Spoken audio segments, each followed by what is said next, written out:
आप देख रहे हैं भारत न्यूज लाइव। गुम्मा से मारने दीजिए, मारने दीजिए, मारने दीजिए, मारने दीजिए, मारने दीजिए। देखिए गुम्मा से किस प्रकार मारा जा रहा है, देख सकते हैं किस प्रकार गुम्मा और चप्पल से। देखिए देखिए देखिए देखिए किस प्रकार चप्पल से मीडिया कर्मी को मारा जा रहा है। ये देखिए, आप देख सकते हैं किस प्रकार। देखिए देखिए देखिए देख सकते हैं, आप देख सकते हैं। देखिए देखिए देखिए, हाँ सुनिए, हाँ बुलाओ। देखिए देखिए देखिए, आप देख सकते हैं, हाँ देख सकते हैं, लाठी भी चल रही, देख सकते हैं, आप देख सकते हैं। हाँ और मारिए। देखिए ये एक महिला, मैं इनके ऊपर प्रहार करना नहीं चाहता हूँ, समझ रहे हैं। ये एक महिला है, मैं इनको करना नहीं चाहता हूँ। उनको दिखाइए कौन आई है। देखिए ललित कुमार जी, आपका स्वागत है हमारे चैनल में। बहुत बहुत प्रणाम सर आपको।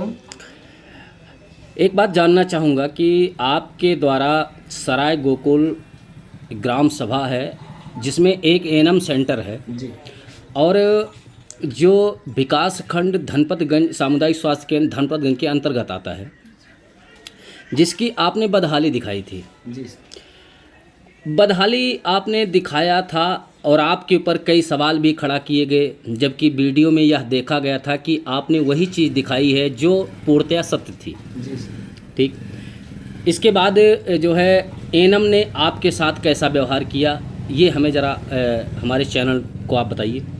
सर बात ऐसी है जी।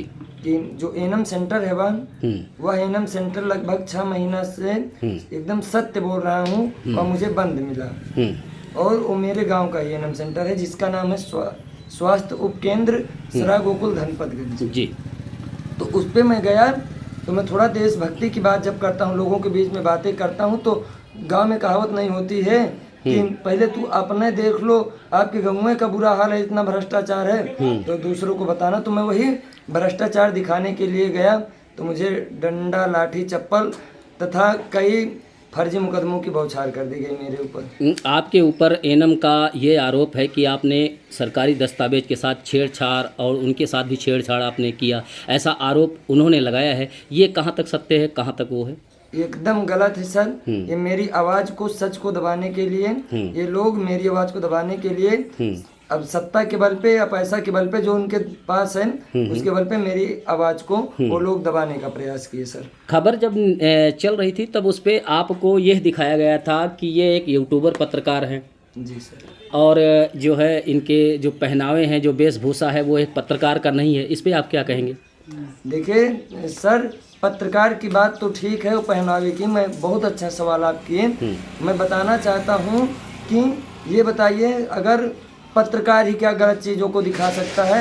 मैं आज़ाद देश का आज़ाद नागरिक हूँ। अगर जहाँ गलत हो रहा है, मेरे देश को अगर बर्बाद किया जा रहा है, तो मेरा भी दायित्व बनता है और यह मेरी जिम्मेदारी है कि मैं पत्रकार हूँ या ना हूँ, मैं एक भारत का नागरिक होने के नाते उसे कैमरे में या पत्र के माध्यम से, एप्लीकेशन द्वारा उच्च अधिकारियों तक और समाज तक पहुँचाऊँ। और रह गई बात मेरे पहनावे की, तो जो लोग ये कह रहे हैं कि पहनावा, तो वही हमको बता दें भाई कि पत्रकार की या राष्ट्रीय जो भारतवासी हैं उनकी कोई वर्दी दे दिया जाए तो मैं वही पहन के टालूं भैया।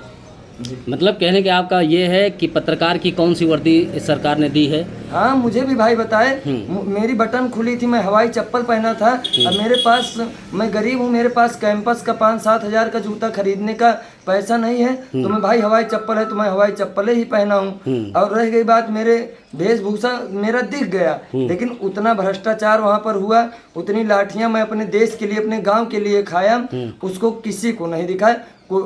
तो ये सब जो इल्ज़ाम लगाए मेरे ऊपर कि पत्रकार नहीं है, कि वह बूसट खोल के लफुआ टाइप का रहता है, तो वो लोग समझ लीजिए जिनकी जितनी सोच है वह उतना बोले। वो लोग एकदम नीच आदमी हैं, उनको भ्रष्टाचारी फैलाने में और मज़ा आता होगा। आपकी खबर को देखने के बाद हम लोगों ने सच की पड़ताल तक पहुँचे और उस ग्राम पंचायत में करीबन 50 लोगों से इस चीज़ की जानकारियाँ ली। जी सर। तो लोगों का ये भी कहना था कि समाज सेवा के तौर पे आप कई काम गांव में करते हैं, जैसे बच्चों को पढ़ाई लिखाई का भी काम आप सुनते हैं कि ऐसा करते हैं आप? क्या क्या समाज सेवा में आप क्या करते हैं?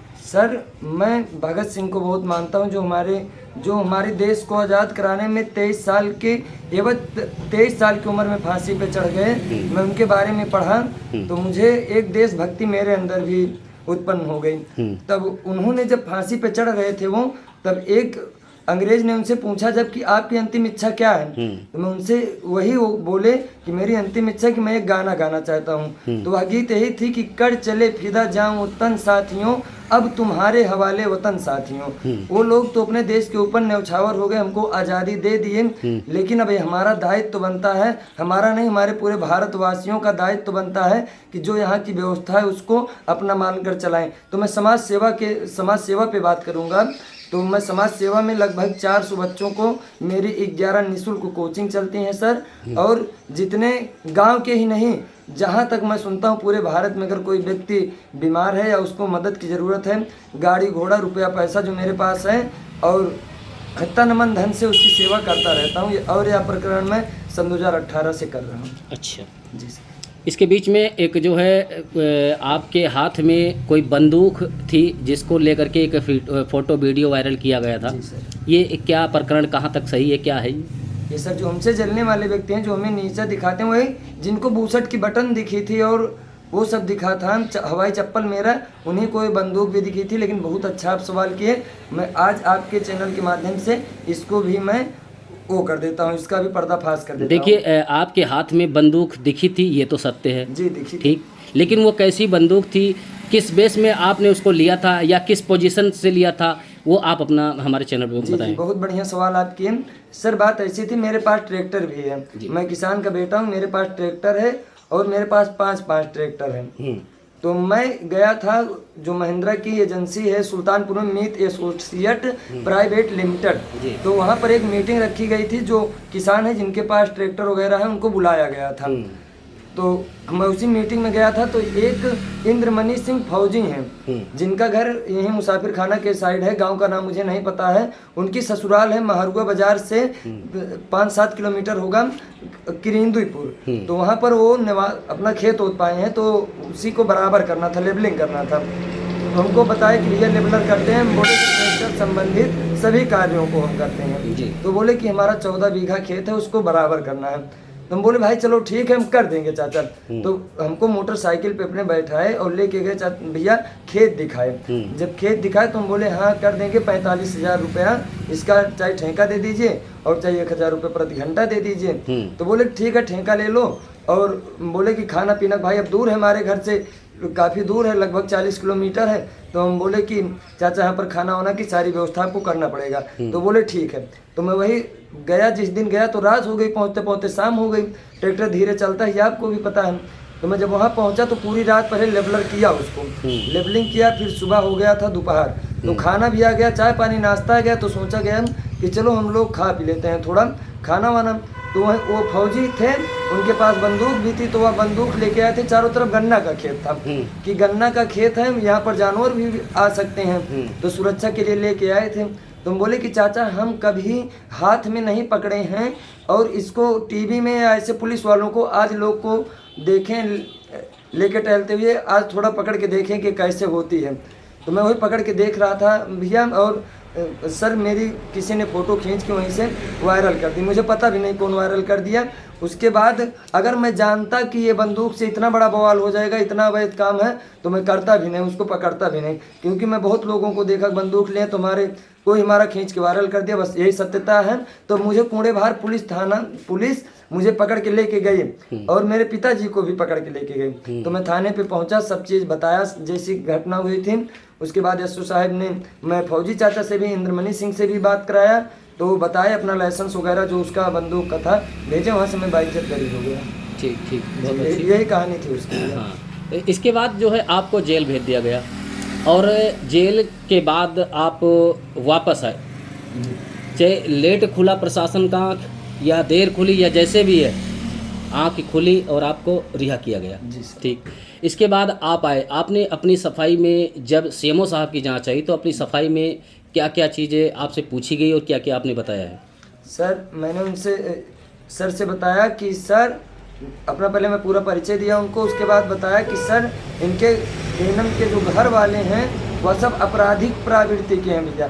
जो 302 के मुलजिम हैं और उसी हमारी बाजार में, हमारे घर से 500 मीटर मेरी बाजार है, वहाँ पर एक मनगू नाम का व्यक्ति था, महाउत बिरादरी का था, उसको घसीट घसीट के मार डाले थे। तो यही लोग एलानिया धमकी दे रहे थे कि मेरा अस्पताल है, मैं चलाऊं चाहे ना चलाऊं, इससे किसी को क्या जाता है, अगर कोई आवाज़ उठाएगा तो उसको मैं बंदूक से गोली से मार दूंगा। तो मैं बोला भाई, भगत सिंह अगर बंदूक से डर गए होते तो आज मेरा भारत देश नहीं आज़ाद हुआ होता। तो मैं उनकी बंदूक की डर की परवाह न करते हुए उसको दिखाया। तो मैं सीएमओ साहब से यही बताया कि सर मेरी जान को बहुत खतरा है और इनके परिवार वाले भी आपराधिक प्रवृत्ति के हैं और एनम चप्पल और ईंट और लाठियों से मेरे ऊपर बौछार करके मेरे जो समाज में प्रतिष्ठा है, मैं समाज सेवी प्रवृत्ति का व्यक्ति हूँ, ये मुझे बदनाम करने का सीधा सीधा वो और मेरी सच की आवाज़ को दबाना चाहते हैं। कृपया आपसे विनम्र निवेदन है, हाथ जोड़ के निवेदन है कि इसके ना तो सत्ता के दबाव में ना तो पैसे की दबाव में स्वतंत्र होके, क्योंकि आपने जब यह नौकरी पाई थी सीएमओ की, मुख्य चिकित्सा अधिकारी की, तो आपने भी एक शपथ लिया होगा कि मैं अपनी जो भी हमारा काम है मैं पूरा ईमानदारी से करूंगा। तो वही शपथ याद करके एक बार इस एनम सेंटर की एकदम निष्पक्ष जांच की जाए। अगर मैं दोषी पाया जाता हूं तो मुझे फिर से जेल भेज दिया जाए और कभी ना निकाला जाए, मैं उसी में रहूंगा। लेकिन अगर साहब ये दोषी पाई जाती हैं तो इनको भी जेल जाना चाहिए और जो भी हो दंडात्मक कार्यवाही, कड़ी से कड़ी सजा इनको भी देनी चाहिए। प्रार्थी आजीवन आपका आभारी रहेगा, मैं यही उनको लिख के दिया था पत्र में। कवरेज के दौरान जो है जी सर। आपने पत्रकारिता तो बहुत ढंग से किया है। जी सर। जिस तरीके से आपके ऊपर एनम के द्वारा लाठी डंडा चप्पल मारा गया था, जी सर। ये वाकई एक जो है पत्रकार का ही नहीं बल्कि एक जो जिम्मेदार पूर्ण व्यक्ति है, नागरिक है, जी सर, कि हम सच को दिखाएंगे, चाहे हमें लाठियां खानी पड़े, चाहे हमको जो भी गोली खानी पड़े, लेकिन हम सच को दिखाएंगे। ये काम आपने किया, सराहनीय काम था आपका। जी सर।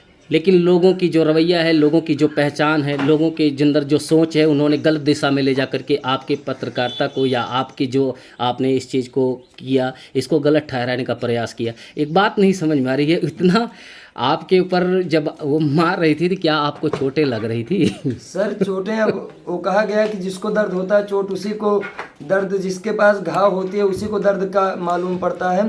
तो चोट क्यों नहीं लग रही थी, लेकिन मेरे क्रांतिकारी होने के नाते मुझे चोट तो ज़्यादा तब लग रही थी जब मेरा देश बर्बाद हो रहा है, इस बात की चोट लग रही है।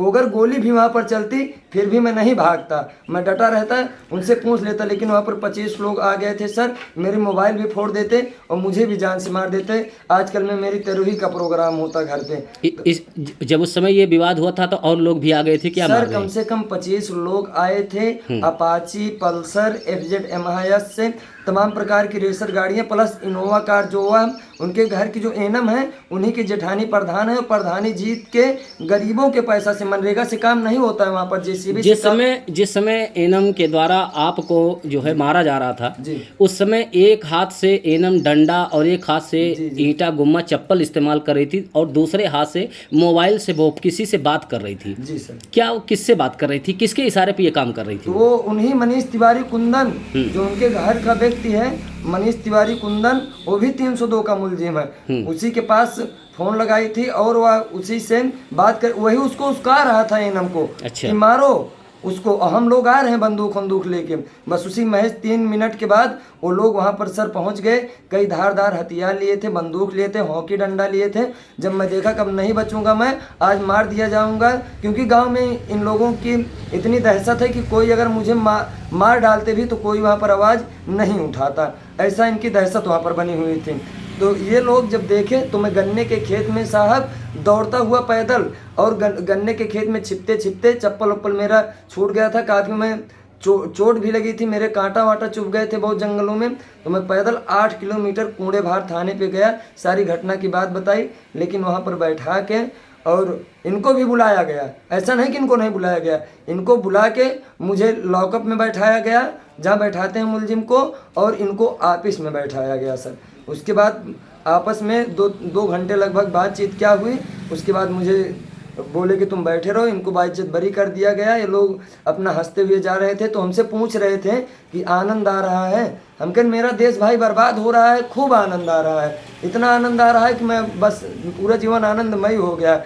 मैं जेल गया, मैं मारा गया, मुझे इससे कोई तकलीफ नहीं है सर, लेकिन मेरा देश बर्बाद हो रहा है, आज भी तकलीफ है मुझे इससे। मेरे देश को बचाया जाए। आप हमारे चैनल के माध्यम से लोगों को क्या संदेश देना चाहते हैं? मैं लोगों को यही संदेश देना चाहता हूँ कि डरिए मत किसी से, मरना तो एक दिन वैसा ही। अगर आज भगत सिंह डर गए होते तो दोबारा कोई भगत सिंह पैदा भी नहीं हुआ होता। मैं छोटी सी एक कहानी बताऊंगा भगत सिंह की। जब उनके पिताजी खेत में फसल बो रहे थे, तब वो गए भगत सिंह और उनसे पूछे कि पिताजी ये क्या बो रहे हैं। तो उनके पिताजी ने बताया कि अब भैया खेत है, इसमें हम फसल जब बोएंगे तो फसल होगी, और जब गेहूं होगा तो हम लोग खाएंगे। अगर हम एक बोरी अनाज इसमें छींट रहे हैं बीज को, तब ये जब बोया जाएगा तब इसमें बहुत ढेर सारे होंगे, 5 कुंटल होंगे। तब वो बोले कि अब मैं बंदूक बोऊंगा और ढेर सारी बंदूक होंगी और मैं अंग्रेज़ों को मार के यहाँ से भारत देश को आज़ाद कराऊंगा, स्वतंत्र कराऊंगा। वही इतिहास में फिर दोहराना चाहता हूँ कि आप लोग भी एकदम भगत सिंह बन जाइए। और ये जितने भ्रष्टाचारी व्यक्ति हैं, डरिए मत, जो डर गया वो मर गया।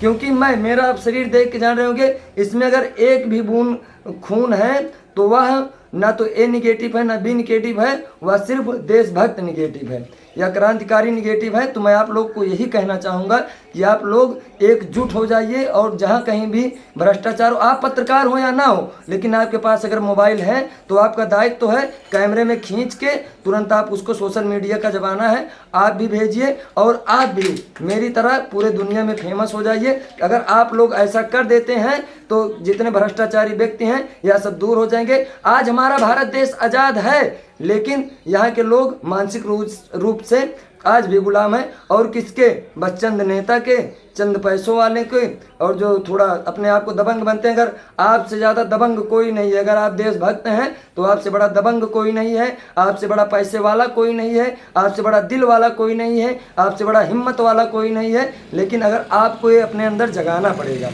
आपको अपने अंदर बताना पड़ेगा कि आप क्या हैं, कि इंसान की पहचान आपको दिखानी पड़ेगी। मैं बस यही इतना जाते जाते यही कहना चाहूँगा कि आप लोग एक साथ हो जाइए और जीवन जिए। आप अपना जीवन अपने रूप से जीवन यापन करें, लेकिन महीने में एक दिन देश के लिए जीवन यापन करें। मेरा कहने का मतलब है जो बच्चे पढ़ाई कर रहे हैं उन पे थोड़ा डिपेंड करिए, थोड़ा स्वास्थ्य पे, यही सब पे आप थोड़ा निर्भर होइए।